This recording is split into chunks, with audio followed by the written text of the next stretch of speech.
ಮಧ್ಯಾಹ್ನ 3 ಗಂಟೆಗೆ ರಾಜೀನಾಮೆ ನೀಡಿರುವ ಸಿಎಂ ಸಿದ್ದರಾಮಯ್ಯ. ರಾಜ್ಯಪಾಲರಿಲ್ಲದಿದ್ರು ಸಿದ್ದರಾಮಯ್ಯ ರಾಜೀನಾಮೆ ಸಾಧ್ಯ. ಹಾಗಾದ್ರೆ ಹೇಗೆ? ರಾಜ್ಯಪಾಲರ ಅನುಪಸ್ಥಿತಿಯಲ್ಲಿ ರಾಜೀನಾಮೆ ನೀಡಲು ಇದೆ ಅವಕಾಶ. ವಿಶೇಷ ಕಾರ್ಯದರ್ಶಿಗೆ ರಾಜೀನಾಮೆ ಪತ್ರ ನೀಡಲು ಸಂವಿಧಾನದಲ್ಲಿ ಅವಕಾಶ. ಲೋಕಭವನದ ವಿಶೇಷ ಕಾರ್ಯದರ್ಶಿಗೆ ರಾಜೀನಾಮೆ ಪತ್ರ ಹಸ್ತಾಂತರಿಸಲು ಚಿಂತನೆ. ಕಾರ್ಯದರ್ಶಿ ಕೈ ಸೇರಿದ ತಕ್ಷಣವೇ ರಾಜೀನಾಮೆ ಅಧಿಕೃತವಾಗಿ ಅಂಗೀಕರಿಸೋದಿಲ್ಲ. ರಾಜ್ಯಪಾಲರು ವಾಪಸ್ ಬಂದ ನಂತರ ಅವರ ವಿವೇಚನೆಗೆ ಕಳುಹಿಸಲಿದ್ದಾರೆ. ರಾಜ್ಯಪಾಲರು ಇಂದೋರ್ನಿಂದ ತೆರಳಿರೋದ್ರಿಂದ ರಾಜೀನಾಮೆ ಸ್ವೀಕರಿಸಲಿರುವ ಕಾರ್ಯದರ್ಶಿ ರಾಜ್ಯಪಾಲರು ಬಂದ ಮೇಲೆ ಖುದ್ದಾಗಿ ಸಿಎಂ ರಾಜ್ಯಪಾಲರನ್ನ ಭೇಟಿ ಮಾಡ್ತಾರೆ. ಅಧಿಕೃತ ಮುದ್ರೆಗಾಗಿ ಸಿದ್ದರಾಮಯ್ಯ ವೇಟ್ ಮಾಡಲೇಬೇಕಾಗತ್ತೆ. ರಾಜ್ಯಪಾಲರನ್ನ ಭೇಟಿಯಾಗಿ ಮತ್ತೊಮ್ಮೆ ಮಾತನಾಡ್ತಾರೆ. ಏಕೆಂತಂದ್ರೆ ಈಗ ಕೆಲವೊಂದಿಷ್ಟು ಆಪ್ಷನ್ಸ್ ಇರುತ್ತೆ. ರಾಜ್ಯಪಾಲರು ಇಲ್ಲದಿದ್ರು ಕೂಡ ಸಿದ್ದರಾಮಯ್ಯ ಅವರು ರಾಜೀನಾಮೆಯನ್ನ ನೀಡಬಹುದು. ಆದ್ರೆ ಯಾವ ರೀತಿ ರಾಜೀನಾಮೆ ನೀಡ್ತಾರೆ ಅನ್ನೋದು ಕೂಡ ಬಹಳ ಮುಖ್ಯ ಆಗುತ್ತೆ. ಈಗ ರಾಜ್ಯಪಾಲರಿಲ್ಲ, ರಾಜೀನಾಮೆಯನ್ನ ಕೊಟ್ಟಿದ ತಕ್ಷಣ ಅಕ್ಸೆಪ್ಟ್ ಆಗುತ್ತೆ ಅನ್ನೋದಕ್ಕೆ ಸಾಧ್ಯ ಆಗೋದಿಲ್ಲ. ವಿಶೇಷ ಕಾರ್ಯದರ್ಶಿಗೆ ಮೊದಲಿಗೆ ರಾಜೀನಾಮೆ ಪತ್ರವನ್ನು ಹಸ್ತಾಂತರಿಸ್ತಾರೆ. ಅದನ್ನ ರಾಜ್ಯಪಾಲರು ಬಂದ ನಂತರ ಆ ಒಂದು ಏನು ರಾಜೀನಾಮೆಯನ್ನ ಅಂಗೀಕರಿಸೋದು ರಾಜ್ಯಪಾಲರ ವಿವೇಚನೆಗೆ ಬಿಟ್ಟಂತಹ ವಿಚಾರ. ರಾಜ್ಯಪಾಲರು ಇಂದೋರ್ಗೆ ತೆರಳಿರೋದ್ರಿಂದ ರಾಜೀನಾಮೆಯನ್ನ ಸ್ವೀಕರಿಸಲಿರುವ ಕಾರ್ಯದರ್ಶಿ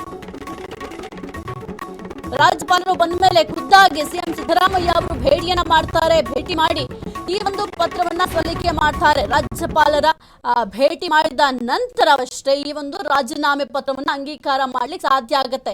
ಆದ್ರೆ ಕಾರ್ಯದರ್ಶಿಗೆ ತಮ್ಮ ರಾಜೀನಾಮೆ ಪತ್ರವನ್ನ ನೀಡಬಹುದು. ಆದ್ರೆ ಕಾರ್ಯದರ್ಶಿಗೆ ಆ ಒಂದು ಅಧಿಕಾರ ಇರೋದಿಲ್ಲ. ಏನೀಗ ರಾಜೀನಾಮೆ ಪತ್ರವನ್ನು ನೀಡ್ತಾರೆ ಅದನ್ನ ಅಂಗೀಕಾರ ಮಾಡುವಂತ ಅಧಿಕಾರ ಕಾರ್ಯದರ್ಶಿಗೆ ಇರೋದಿಲ್ಲ. ಕೇವಲ ಸ್ವೀಕಾರವನ್ನ ಮಾಡ್ಕೊಳ್ಳಬಹುದಷ್ಟೇ. ಆದ್ರೆ ರಾಜ್ಯಪಾಲರು ಆಗಮಿಸಿದ ನಂತರ ಆ ಒಂದು ರಾಜೀನಾಮೆ ಪತ್ರ ಏನಿರುತ್ತೆ ಕಾರ್ಯದರ್ಶಿಗಳ ಬಳಿ ಅದನ್ನ ರಾಜ್ಯಪಾಲರಿಗೆ ನೀಡುತ್ತಾರೆ. ಆ ಒಂದು ಪತ್ರವನ್ನ ತೆಗೆದುಕೊಂಡಂತಹ ರಾಜ್ಯಪಾಲರ ವಿವೇಚನೆಗೆ ಬಿಟ್ಟಿದ್ದು ಆ ಒಂದು ರಾಜೀನಾಮೆ ಪತ್ರ. ಅದಾದ ನಂತರ ನೇರವಾಗಿ ಸಿದ್ದರಾಮಯ್ಯ ಅವರು ಹೋಗಿ ಭೇಟಿಯನ್ನ ಮಾಡ್ತಾರೆ. ಭೇಟಿ ಮಾಡಿ ಈ ಒಂದು ಪತ್ರದ ವಿಚಾರಕ್ಕೆ ಸಂಬಂಧಪಟ್ಟಂತೆ ಅಂದ್ರೆ ತಮ್ಮ ರಾಜೀನಾಮೆಯ ವಿಚಾರಕ್ಕೆ ಸಂಬಂಧಪಟ್ಟಂತೆ ಮಾತನಾಡ್ತಾರೆ. ಖುದ್ದು ಅವರೇ ಈ ಒಂದು ರಾಜೀನಾಮೆ ಪತ್ರವನ್ನು ಕೂಡ ನೀಡ್ತಾರೆ. ಬಹಳ ಮುಖ್ಯವಾಗಿ ಸಿಎಂ ಸಿದ್ದರಾಮಯ್ಯ ಅವರು ಇವತ್ತು 3 ಗಂಟೆಗೆ ರಾಜ್ಯಪಾಲರ ಕಚೇರಿಗೆ ಹೋಗ್ತಾರೆ. ಹೋಗಿ ಒಂದು ಏನು ರಾಜೀನಾಮೆ ಪತ್ರ ಇರತ್ತೆ ಆ ಒಂದು ಪತ್ರವನ್ನ ಕೊಡ್ತಾರೆ ಎಂಬ ಮಾಹಿತಿ ಕೂಡ ಸದ್ಯಕ್ಕೆ ಲಭ್ಯ ಆಗಿದೆ. ಈಗ ಮೊದಲೆಲ್ಲ ಏನು ಅಂದ್ಕೋತಾ ಇದ್ರು ಅಂತಂದ್ರೆ ರಾಜ್ಯಪಾಲರಿಗೆ ಹೋಗಿ ಕೊಡಬೇಕು ಅಂತ ಇತ್ತು. ಆದ್ರೆ ಸಂವಿಧಾನದಲ್ಲೇ ಇದೆ ರಾಜ್ಯಪಾಲರಿಗೆ ಹೋಗಿ ಈ ಒಂದು ರಾಜೀನಾಮೆ ಪತ್ರ ಕೊಡಬೇಕು ಅಂತ ಏನಿಲ್ಲ. ಅದನ್ನ ಕಾರ್ಯದರ್ಶಿಗೂ ಕೂಡ ಕೊಡಬಹುದು. ಆದ್ರೆ ಕಾರ್ಯದರ್ಶಿ ಕೊಟ್ಟರೂ ಕೂಡ ಅದು ಅಂಗೀಕಾರ ಆಗೋದಿಲ್ಲ. ಕೇವಲ ಅವರ ಬಳಿ ಇರುತ್ತಷ್ಟೇ. ಅದು ಅಂಗೀಕಾರ ಮಾಡುವಂತಹ ಜವಾಬ್ದಾರಿ ಅಥವಾ ಆ ಒಂದು ರಾಜೀನಾಮೆ ಪತ್ರವನ್ನು ಅಂಗೀಕಾರ ಮಾಡುವಂತಹ ಹೊಣೆ ಇರುವುದು ರಾಜ್ಯಪಾಲರಿಗೆ.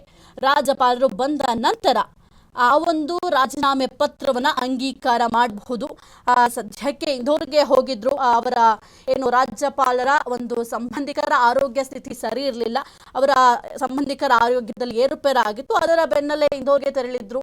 ಇಂದೋರ್ಗೆ ತೆರಳಿ ಈಗ ವಾಪಸ್ ಆಗ್ತಾ ಇದ್ದಾರೆ. ಯಾಕೆಂತಂದ್ರೆ ನಾಳೆ ರಾಷ್ಟ್ರಪತಿಯವರು ಕೂಡ ಆಗಮಿಸಲಿದ್ದಾರೆ. ವಿವಿಧ ಕಾರ್ಯಕ್ರಮಗಳಲ್ಲಿ ರಾಷ್ಟ್ರಪತಿಯವರು ಭಾಗಿಯಾಗಲಿದ್ದಾರೆ. ಹಾಗಾಗಿ ರಾಷ್ಟ್ರಪತಿಯವರನ್ನು ಕೂಡ ವೆಲ್ಕಮ್ ಮಾಡ್ಕೊಳ್ಬೇಕಾಗುತ್ತೆ. ಅವರು ಆಗಮಿಸಿದಂತಹ ಸಂದರ್ಭದಲ್ಲಿ ಅವ್ರನ್ನ ವೆಲ್ಕಮ್ ಮಾಡ್ಕೊಳ್ಳಿಕ್ಕೆ ರಾಜ್ಯಪಾಲರು ಇರಬೇಕಾಗುತ್ತೆ. ಆಲ್ರೆಡಿ ಸಕಲ ರೀತಿಯಲ್ಲೂ ಕೂಡ ರಾಷ್ಟ್ರಪತಿಯವರ ಆಗಮನಕ್ಕೆ ಸಿದ್ಧತೆಗಳನ್ನು ಕೂಡ ಮಾಡಿಕೊಂಡಿದ್ದಾರೆ.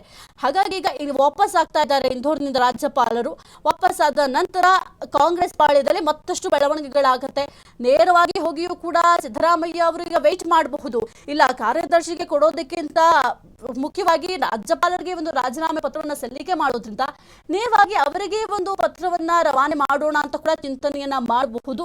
ಅಥವಾ ನಾಳೆನೂ ಕೂಡ ಕೊಡುವ ಸಾಧ್ಯತೆಗಳಿರುತ್ತೆ. ಆದ್ರೆ ನೋಡ್ಬೇಕಾಗತ್ತೆ ಏನು ಮಾಡ್ತಾರೆ, ಯಾವ ನಿರ್ಧಾರವನ್ನ ತೆಗೆದುಕೊಳ್ತಾರೆ. ಇವತ್ತೇ ಹೋಗಿ 3 ಗಂಟೆಗೆ ಈ ಒಂದು ರಾಜೀನಾಮೆ ಪತ್ರವನ್ನ ಸಲ್ಲಿಕೆ ಮಾಡ್ತಾರ. ರಾಜ್ಯಪಾಲರು ಇಲ್ಲದೆ ಇದ್ರು ಕೂಡ ಕಾರ್ಯದರ್ಶಿಗೆ ಒಂದು ಪತ್ರವನ್ನ ಕೊಟ್ಟಿ ಬಂದು ಅದಾದ ನಂತರ ರಾಜ್ಯಪಾಲರು ಬಂದ ನಂತರ ಹೋಗಿ ಮತ್ತೊಮ್ಮೆ ಭೇಟಿ ಮಾಡಿ ಅವರ ಬಳಿ ಮಾತುಕತೆಯನ್ನ ಮಾಡ್ತಾರಾ ಅನ್ನೋದನ್ನ ಮುಂದಿನ ದಿನಗಳಲ್ಲಿ ನೋಡಬೇಕಾಗುತ್ತೆ.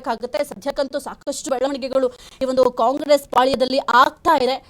ಮತ್ತಷ್ಟು ಬೆಳವಣಿಗೆಗಳಾಗ್ತಾ ಇರುತ್ತೆ. ಯಾಕೆಂತಂದ್ರೆ ನೂತನ ಸಾರಥಿಯನ್ನ ಆಯ್ಕೆ ಮಾಡೋದೇ ಹೈಕಮಾಂಡ್ಗೆ ದೊಡ್ಡ ತಲೆಬಿಸಿ. ಈ ಒಂದು ಸಿಎಂ ರೇಸ್ ನಲ್ಲಿ ಕೇವಲ ಡಿ.ಕೆ. ಶಿವಕುಮಾರ್ ಮಾತ್ರ ಇಲ್ಲ, ಈ ಒಂದು ದಲಿತ ಕೋಟಾ ಅಂತಾನೆ ಇದೆ. ದಲಿತ ಕೋಟಾದಲ್ಲಿ ಅಥವಾ ದಲಿತ ಕಾರ್ಡ್ ಅನ್ನ ಪ್ಲೇ ಮಾಡಿದ್ರು ಈ ಹಿಂದೆಯೂ ಕೂಡ. ಒಂದು ವೇಳೆ ಏನಾದ್ರೂ ಸಿಎಂ ಬದಲಾವಣೆ ಆಗೋದಾದ್ರೆ ದಲಿತರಿಗೆ ನಾವು ಅವಕಾಶವನ್ನು ಕೊಡಬೇಕು, ದಲಿತ ನಾಯಕನನ್ನ ಆಯ್ಕೆ ಮಾಡಬೇಕು ಅಂತ ಕೂಡ ಬಹಳ ಒಂದು ಆಗ್ರಹವನ್ನು ಕೂಡ ಮಾಡಿದ್ರು ಕಾಂಗ್ರೆಸ್ ಪಾಳ್ಯದಲ್ಲಿ. ಈ ಒಂದು ನಾಯಕತ್ವ ಬದಲಾವಣೆ ವಿಚಾರ ಪ್ರಸ್ತಾಪ ಆದಾಗಿನಿಂದಲೂ ಕೂಡ. ಹಾಗಾಗಿ ಈಗ ಹೈಕಮಾಂಡ್ ಯಾವ ನಿರ್ಧಾರವನ್ನು ತೆಗೆದುಕೊಂಡು ಯಾರನ್ನ ಆಯ್ಕೆ ಮಾಡ್ತಾರೆ, ಬಹುತೇಕ ಡಿ.ಕೆ. ಶಿವಕುಮಾರ್ ಅವರನ್ನ ಆಯ್ಕೆ ಮಾಡುವ ಸಾಧ್ಯತೆಗಳಿದಾವೆ. ಯಾಕೆಂತಂದ್ರೆ ಸುಮಾರು 40-45 ವರ್ಷ ಆಗಿದೆ ಡಿ.ಕೆ. ಶಿವಕುಮಾರ್ ಅವರು ಸತತವಾಗಿ ಪಕ್ಷಕ್ಕಾಗಿ ಶ್ರಮಿಸ್ತಾ ಇದ್ದಾರೆ, ಪಕ್ಷಕ್ಕಾಗಿ ದುಡಿತಾ ಇದ್ದಾರೆ, ಪಕ್ಷನಿಷ್ಠರಾಗಿದ್ದಾರೆ. ಅದರ ಜೊತೆಗೆ ಎಲ್ಲದಕ್ಕಿಂತ ಬಹಳ ಮುಖ್ಯ ಅಂತಂದ್ರೆ ಪಕ್ಷ ಸಂಘಟನೆ ಮಾಡುವುದೇ ದೊಡ್ಡ ಸವಾಲು. ಆ ಒಂದು ಪಕ್ಷ ಸಂಘಟನೆಯಲ್ಲೂ ಕೂಡ ಪ್ರಮುಖ ಪಾತ್ರವನ್ನು ವಹಿಸಿದ್ದಾರೆ. ಇನ್ನು ಕಾಂಗ್ರೆಸ್ ಸರ್ಕಾರ ಅಧಿಕಾರಕ್ಕೆ ಬರುವಂತಹ ಸಂದರ್ಭದಲ್ಲೂ ಕೂಡ ಕೆಲವೊಂದಿಷ್ಟು ಸ್ಟ್ರಾಟಜಿಗಳು, ಡಿ.ಕೆ. ಶಿವಕುಮಾರ್ ಅವರ ಸ್ಟ್ರಾಟಜಿಗಳು ಕೂಡ ವರ್ಕೌಟ್ ಆಗಿತ್ತು. ಅದೆಲ್ಲವನ್ನು ಕೂಡ ಪರಿಗಣನೆಗೆ ಹೈಕಮಾಂಡ್ ತೆಗೆದುಕೊಳ್ಳುತ್ತೆ. ಹಾಗಾಗಿ ಬಹುತೇಕ ಡಿ.ಕೆ. ಶಿವಕುಮಾರ್ ಅವರಿಗೆ ಮಣೆ ಹಾಕುವ ಸಾಧ್ಯತೆಗಳು ಕೂಡ ಇದ್ದಾವೆ. ಅದರ ಜೊತೆಗೆ ಪರಮೇಶ್ವರ್ ಅವರು ಕೂಡ ಹಿರಿಯ ನಾಯಕರಿದ್ದಾರೆ. ಅದರ ಜೊತೆಗೆ ಹಿರಿಯ ನಾಯಕರಷ್ಟೇ ಅಲ್ಲದೆ ಬಹಳ ಮುಖ್ಯವಾಗಿ ದಲಿತ ನಾಯಕರಲ್ಲಿ ಅವರು ಕೂಡ ಮುಂಚೂಣಿಯಲ್ಲಿದ್ದಾರೆ. ಒಂದು ವೇಳೆ ದಲಿತರಿಗೆ ಮಣೆ ಹಾಕಬೇಕು, ದಲಿತ ನಾಯಕನ ಚೂಸ್ ಮಾಡಬೇಕು ಅಂತ ಬಂದ್ರೆ ಆಗ ಪರಮೇಶ್ವರ್ ಅವರಿಗೂ ಕೂಡ ಮಣೆ ಹಾಕುವ ಸಾಧ್ಯತೆಗಳಿರುತ್ತೆ. ಯಾಕೆಂತಂದ್ರೆ ಮುಂಬರುವಂತಹ 2028 ಆ ಒಂದು ಎಲೆಕ್ಷನ್ ನಲ್ಲಿ ಮತ್ತೆ ಏನಾದ್ರೂ ಕಾಂಗ್ರೆಸ್ ಸರ್ಕಾರ ಅಧಿಕಾರಕ್ಕೆ ಬರಬೇಕು ಅಂತಂದ್ರೆ ಈಗಿನಿಂದಲೇ ನಾನಾ ರೀತಿಯ ಲೆಕ್ಕಾಚಾರಗಳನ್ನ ಹಾಕಬೇಕಾಗತ್ತೆ. ಈಗ ಒಂದು ವೇಳೆ ಏನಾದ್ರೂ ಸಿದ್ದರಾಮಯ್ಯ ಆದ ನಂತರ ಯಾರು ದಲಿತ ನಾಯಕರು ದಲಿತರಿಗೆ ಅವಕಾಶ ಕೊಟ್ಟಿಲ್ಲ ಅಂತಂದ್ರೆ ದಲಿತ ಓಟ್ಗಳು ಕೂಡ ಮಿಸ್ ಆಗುತ್ತೆ.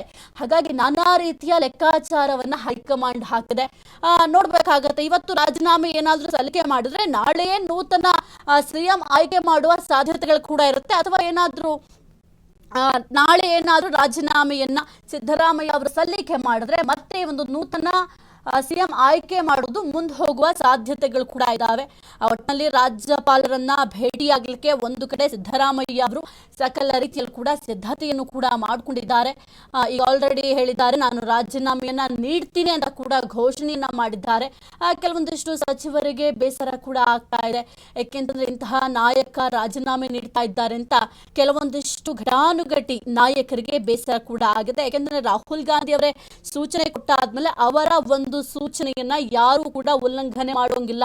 ಪಕ್ಷದಲ್ಲಿ ಹೈಕಮಾಂಡ್ ಯಾವುದೇ ಒಂದು ನಿರ್ಧಾರವನ್ನು ತೆಗೆದುಕೊಂಡ್ರು ಅಥವಾ ಯಾರಿಗೆ ಏನೇ ಸೂಚನೆಯನ್ನ ಕೊಟ್ಟರು ಕೂಡ ಅದನ್ನ ಪ್ರತಿಯೊಬ್ಬರು ಕೂಡ ಪಾಲನೆ ಮಾಡಬೇಕಾಗುತ್ತೆ. ಇನ್ಕ್ಲೂಡ್ ಸಿಎಂ ಆದ್ರೂ ಅಷ್ಟೇ, ಡಿ.ಸಿ.ಎಂ ಆದ್ರೂ ಅಷ್ಟೇ, ಯಾರೇ ಆದ್ರೂ ಪಕ್ಷದ ಒಂದು ಶಿಸ್ತು ಕ್ರಮವನ್ನ ಉಲ್ಲಂಘನೆ ಮಾಡಂಗಿಲ್ಲ. ಈಗ ರಾಹುಲ್ ಗಾಂಧಿ ಅವರು ಸೂಚನೆಯನ್ನ ನೀಡಿರೋದ್ರ ಬೆನ್ನಲ್ಲೇ ಈಗ ರಾಜೀನಾಮೆಯನ್ನ ನೀಡಲಿಕ್ಕೆ ಸಿಎಂ ಆಗಿದ್ದಂತಹ ಸಿದ್ದರಾಮಯ್ಯ ಅವರು ಈಗ ಮುಂದಾಗಿದ್ದಾರೆ.